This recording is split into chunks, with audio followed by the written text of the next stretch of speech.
You know, I it took me a few days. I wasn't sure if I was going to actually make any further comments on this, and I was like, okay.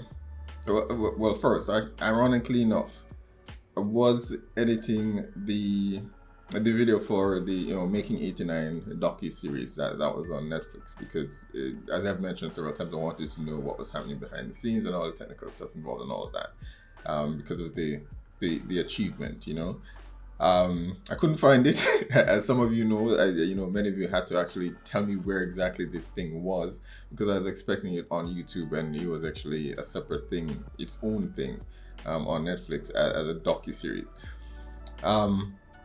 And just in editing and trying to upload it to YouTube, it got flagged a bunch of times. Netflix won't even allow you to include a few seconds clips in it without it getting a copyright strike.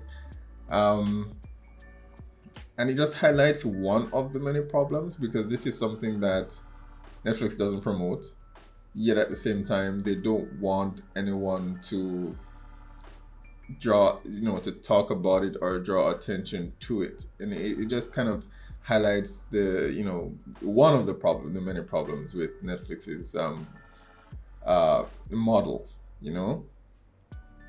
And I said to myself that, all right, I wasn't gonna say much on this because someone else will cover it. A much larger channel will speak to it, and no one really has, funnily enough.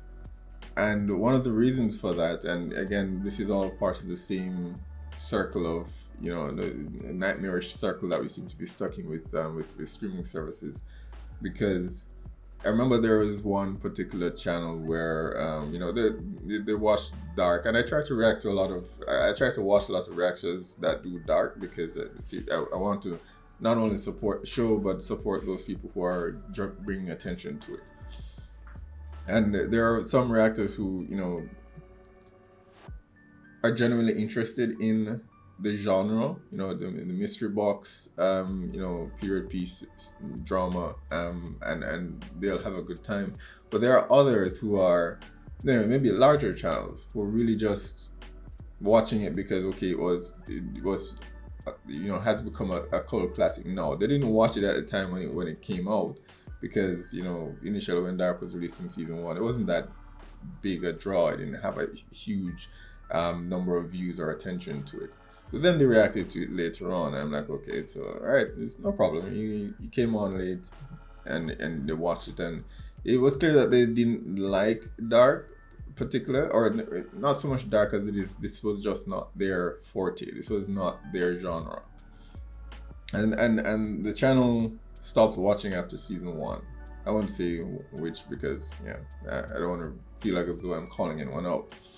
But then surprisingly, they started to react to 1899, and then going through 1899, it felt like it was a trudge for them to go through it, but they were only reacting to it now because it was getting a lot of attention and it was trending, and it was in Netflix's top 10 for a while. But they did nothing but complain about the very nature of the genre, which is it's a mystery series, and they wanted immediate answers and instant gratification, and none of that was happening. So they did nothing but complain about it throughout the entire season. I'm like, okay, so you're clearly not watching this because this is something you enjoy and you want to share in that enjoyment with the fandom. You're watching it because you're hoping that it would garner views for you. And then, of course, as soon as 1899 was complete, they then jumped on to Wednesday because that was not trending. And I highlight that because, as I said, it's a part of the circle that we're in, where streaming is concerned, and I think a lot of reactors form a part of that in some measure, not significantly, but a part of it, right? Because we've gotten to the point where we need that thing to have an immediate impact. We're not patient enough for something to reveal itself to us, and it signals a place where Netflix is now, I mean, one of the reasons why 1899 is so significant though is, or the cancellation of 1899 is significant.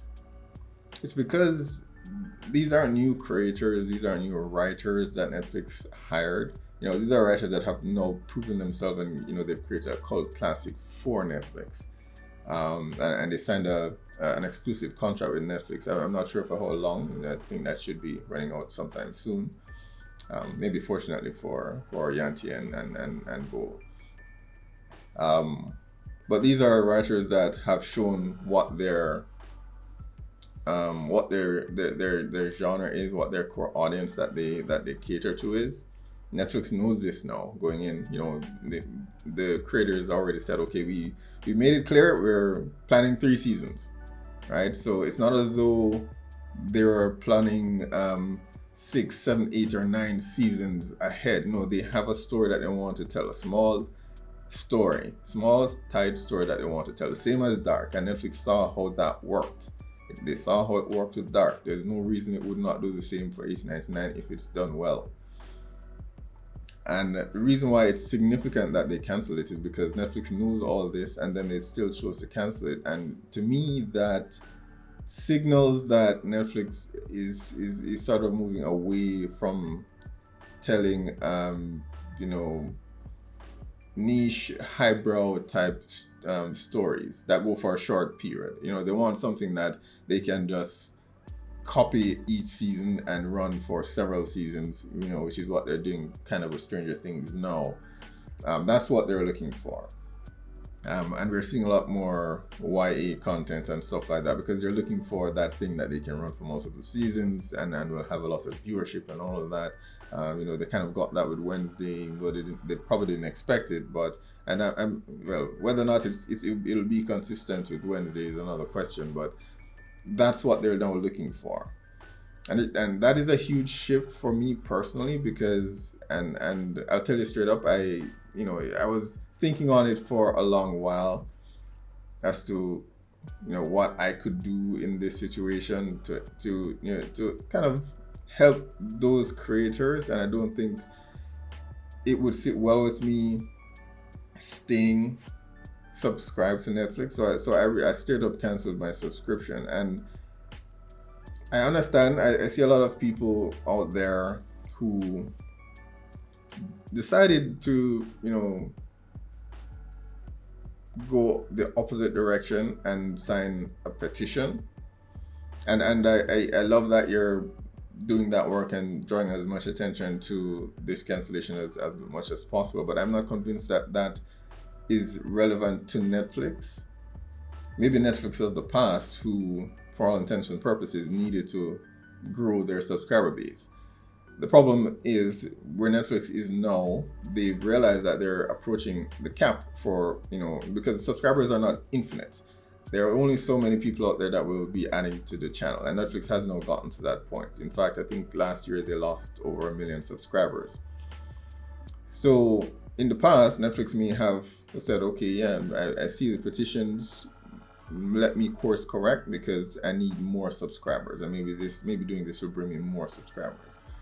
The Netflix of today, however, is no longer in that position. They now realize that, okay, there are so many subscribers out there, and that's why they've now added the ad tier package for customers to go into, which ironically isn't working because when they did roll it out, a lot of the existing customers just downgraded to the ad tier, which is cheaper, so they ended up losing money.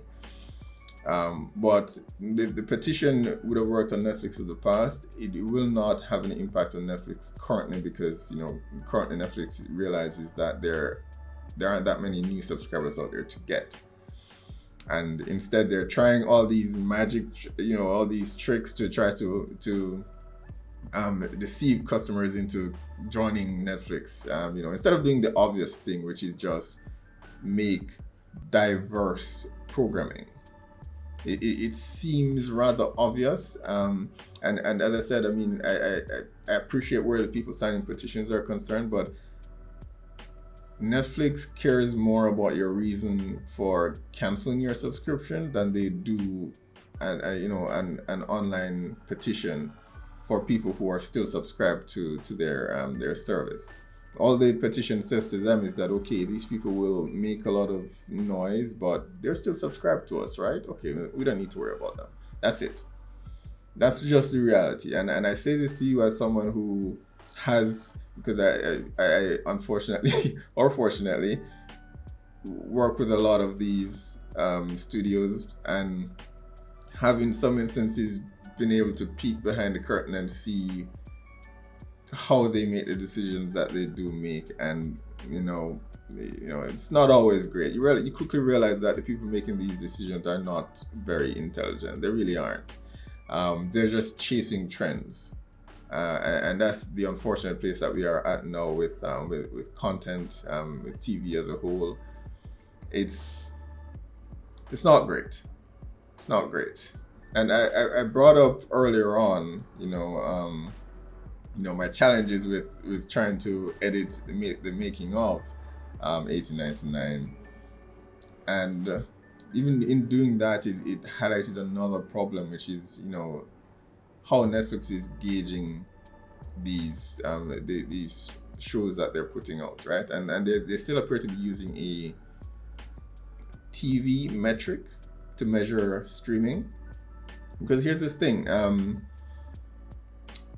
a linear TV service, the company will measure the viewership on the night, because in a given week they will release their episode. Okay, I'll release the episode Monday or Tuesday, whichever day. They'll pick a day and they'll release the episode that week. It's a weekly release, and they'll look at the viewership for that night when that show or whatever airs.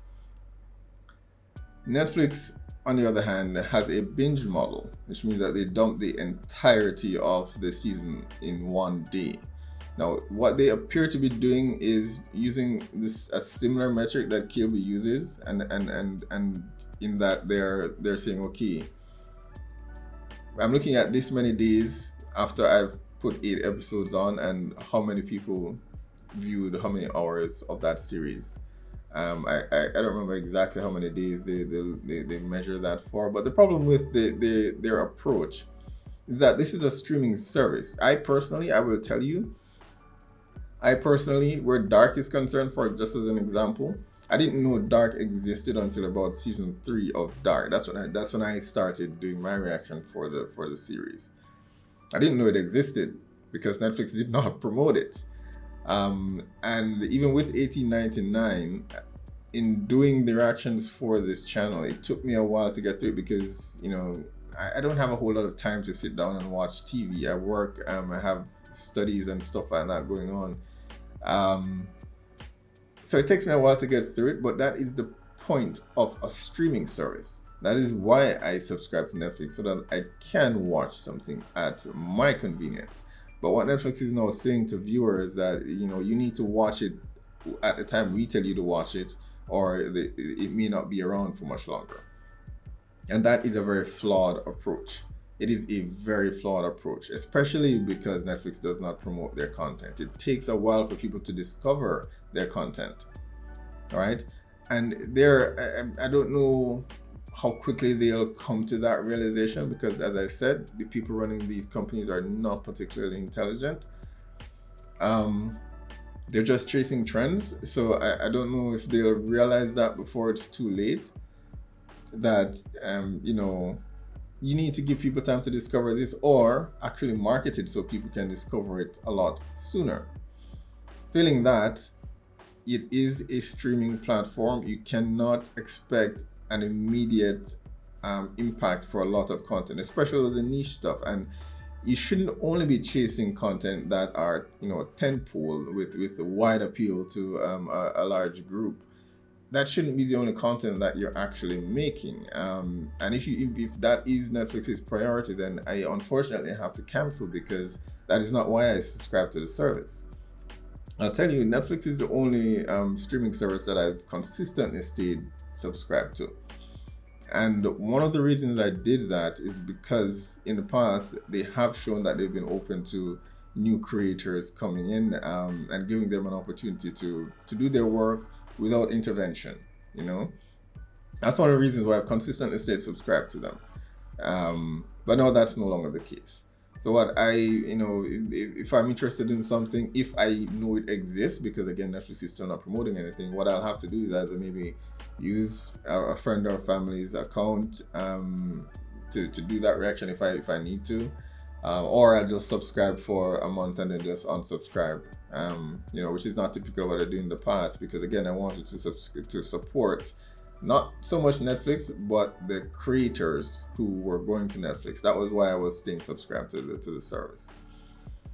Now that that's not the case, I can't in good in good judgment decide to stay on Netflix's service, at least not consistently. So I've unsubscribed. I have no idea when I will return, because there's not much there that I can see I'm not interested in. The only thing that remains, I would say, is probably Love, Death and Robots, and I love what Tim Miller and his team has done with the project. When they speak about heavy metal and all the influences that got them there, things that I watched myself and absolutely loved, and I was glad to see them attempt to kind of remake that for a modern audience, or create something similar or in that vein for a modern audience. That is why I wanted to support them, and because of them, because of his team, I will most likely subscribe to watch that, and then I'll be gone again. So I don't know the future, where Netflix's future is concerned. It's not looking great at the moment. I think they need to realize that new subscribers, that is important, but at the same time, you do need to keep the subscribers that you already have. And I can tell them now that not every single subscribers that they do have are interested in a lot of these reality type TV shows that they seem to be pushing out constantly. And if they use a fraction of the budget that they have for these content, then we could see better projects on better products on Netflix. We look at Sandman, and because I've heard some people make the argument that the budget for 1899 was so high, and maybe that was it. That was not it. That was not it. The budget for 1899, yes, it was about 60 million, which is a significant leap from Dark. But again, this is a completely different genre. It's a completely different series.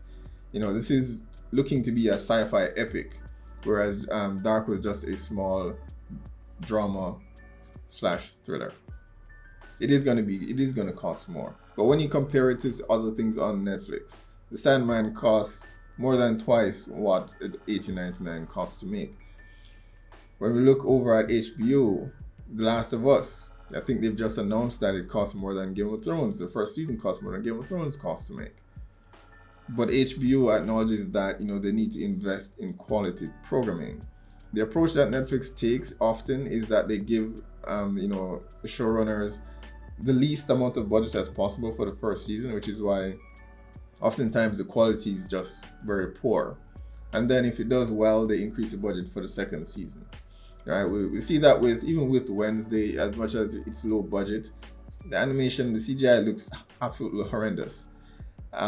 Even with the first season of The Witcher, it doesn't look particularly great. They tried to use more practical than not, because it didn't look great. When we look at Blood Origin that they just released, I watched Blood Origin, and the CGI was god awful. They wasted the talent, because the actors and actresses in Blood Origin were amazing. They could have been utilized elsewhere. They could have used that budget for the next season of The Witcher, but they just feel the need to just pump these things out. No matter how poorly the execution. And it occurs to me that no one over Netflix is really being smart about the decisions that they should be making. Blood Origin should have been an animated series, much like Nightmare of the Wolf. Because of everything that you need to do in that story, if you know you cannot do it well, you can't do it well with practical, and CGI costs too much, don't do it. Do it animated. That allows you the freedom to do all these things. It takes longer to make animated, but quality over quantity. It's a simple premise: quality over quantity. And so we see Netflix doing the same thing with all the areas of their content. They're just pushing out all these background noise content, some of which, yeah, you'll get viewership here, but here's the thing, Netflix, you need viewers who will stay engaged because they're expecting something, not something that's just going to be a passing fade, a passing phase that they'll forget about 5 minutes later after watching it. And that's what a lot of the programming that's the category a lot of the programming falls into. You watch it and then you'll forget it 5 minutes later. When you watch Dark, you don't forget about Dark 5 minutes later or the next day or the next week or the next year. You remember that series and you remember that, okay, this was on Netflix, and you subscribe to Netflix because of that. You're not going to watch Love Island and remember that. I don't know. Currently, if at some point Netflix does figure out that, okay, you know what, just maybe the customers that we do have some value, perhaps we should be making content that caters to their needs. Simultaneously, we can make content to try to pull in new subscribers, but our priority should be the customers that we do have, because without those customers, we will not be able to make content for the ones we don't have. So let's see what Netflix's future is. For Byron and Yanche, many of us hope that they'll be able to tell their story, or at least complete the story, so, maybe on a different platform. That seems very unlikely. I'm sure whatever contract they've signed with Netflix, there are often exceptions, because even in Neil Gaiman's case, I believe he did say when, the renewal of Sandman was still up in the air, he did say that, if he couldn't get it made there, he would try to get it made elsewhere. But I suspect that Neil, being the owner of the Sandman, or the creator of Sandman, he probably ensured that within that contract he had the freedom to take the next season elsewhere.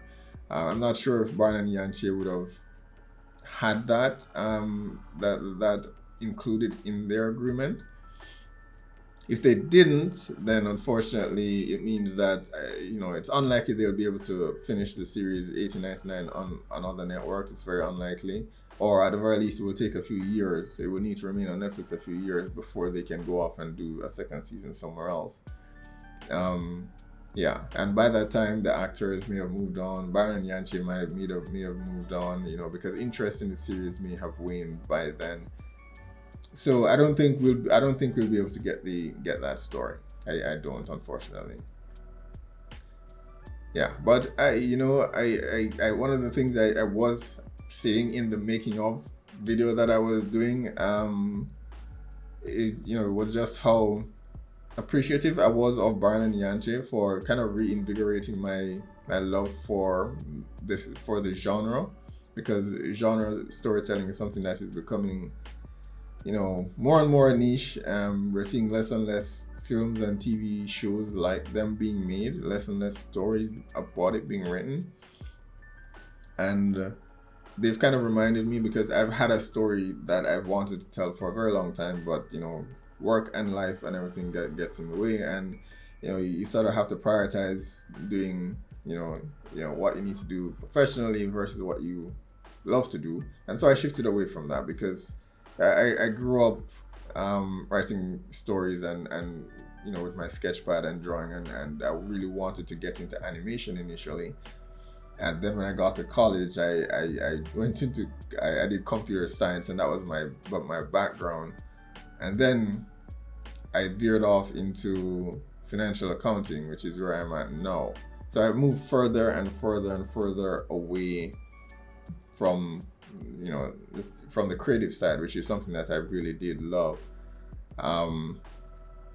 It occurs to me at this point that just maybe I'm in a good enough, a better enough position where I can use some of my time to get back to that. Whether it's successful or not, it doesn't matter, you know.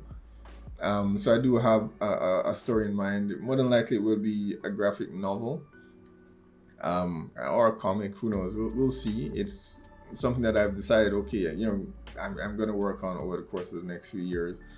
And I'm really appreciative of Brian and Yante for just reminding me that, you know, that there is a space for that kind of storytelling. Maybe not on Netflix, but you know, there are people out there who are still interested in, you know, telling those kind of stories. You know, so I'm really grateful to them for that. And wherever they go next, I do hope, you know, it had to have been a gut punch for them.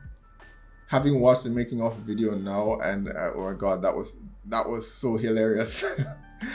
It was so hilarious.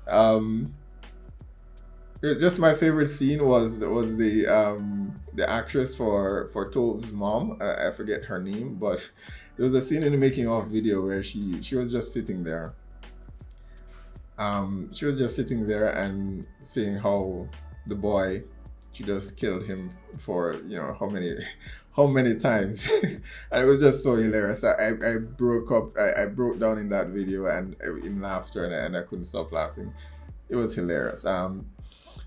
And yeah, just to see the work that they put into that, you know, the actresses, but also the people behind the camera as well. Seeing how the score came to be. The casting director talked about the characters and the actors. It was just amazing. It was just amazing. So unfortunately, I won't be able to put it up on YouTube because it you know, copyright. Yeah, because Netflix doesn't want it to be seen apparently. Yeah. But the actress, again, you know, I think she spoke again at the very end of the making of video, and you know, she went on about, you know, just the importance of projects like this because it was multilingual, and you know, she met so many people from different backgrounds, different cultures, different races, you know, and that was just a reminder, at least in her mind, you know, to people that, you know, you can get along even with all the differences between us. And it was just a truly wonderful message at the end of it all, and it kind of just signifies how I feel about 1899 as a whole. And yeah, I really do hope, you know, Brian and Yanchi go on to do something amazing next, hopefully on another network where, you know, that knows what they want to be. I think Netflix is still trying to figure that out. As it is currently, I would say HBO is the gold standard for quality content. Netflix, you know, was getting there. I will say they were getting there, but they've now lost the mark, and they're now trying to just be cable TV, and yeah, that's I left cable TV, Netflix. So if that's what you're aiming to be, then I probably will not be one of your subscribers, unfortunately. So yeah, we'll see. All right, guys.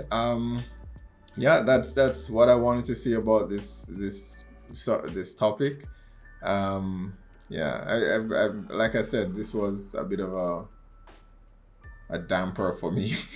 This is a bit of a damper for me because, you know, I love the creators and I love the story and the direction that I felt it could have gone in so much. But you know, as Baron said, you know, that's life, and yeah, we just have to look at the positive notes and learn from it, and move on from it. So, you know, so that's what I'm doing, moving on from Netflix. All right, guys, that is it for this video. I don't even know what this is titled. I don't do rants really. Hopefully that didn't come off as a rant. I just wanted to just give my insights into what's been happening with the cancellation and the direction Netflix now seems to be going in and all that. So, you know, post down below in the comments, let me know what your thoughts are on this. You know, remember to like and subscribe, and I'll see you next time.